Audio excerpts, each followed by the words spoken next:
Sekitar 80% daerah di Sumatera Selatan sudah memasuki musim hujan sejak dasarian kedua Oktober 2020. Musim hujan kali ini harus diwaspadai karena dipengaruhi fenomena La Nina yang menyebabkan curah hujan meningkat 20 hingga 40% dari intensitas hujan rata-rata. Fenomena La Nina diperkirakan terjadi hingga akhir tahun ini. Daerah di Sumatera Selatan tak terkena dampak langsung dari La Nina. Namun konvergensi dari siklon tropis di bagian utara membuat curah hujan meningkat.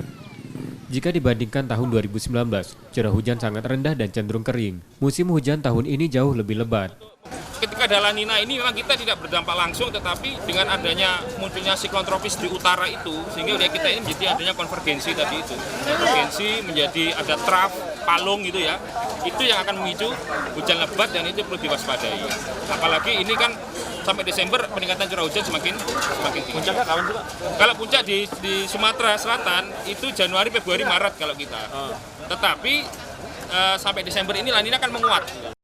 Selain hujan lebat yang terjadi pada periode Desember hingga Maret mendatang, warga diminta mewaspadai ancaman angin kencang, petir dan puting beliung pada peralihan musim.